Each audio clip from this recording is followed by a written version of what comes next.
Hi guys, and welcome to the channel. If you want to create location-based triggers in Pushcut, here's a step-by-step guide on how to do it.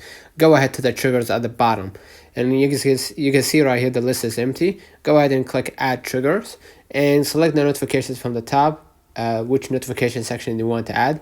Right, I want to add my first notification, and you're gonna see right here location.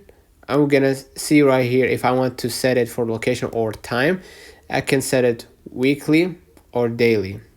All right, and you can see right here the location constraint only trigger when at or when not at. And I'm gonna add my location, right? And basically after you added your location, hit done, and as you can see right here, I'm gonna allow the location. And as you can see, I added the location. I can hit done at the top, and as you can see, we now just created the location or local trigger, right?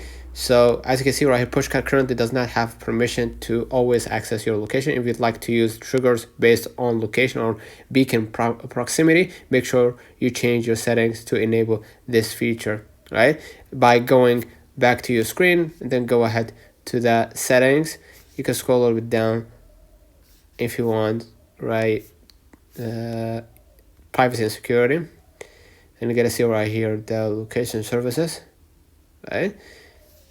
And as you can see, I'm gonna go and always allow Pushcut to have access to my location in order to have that, to have the latest updates. So let me know in the comments if this video helped you. Don't forget to like and subscribe. Thank you for watching.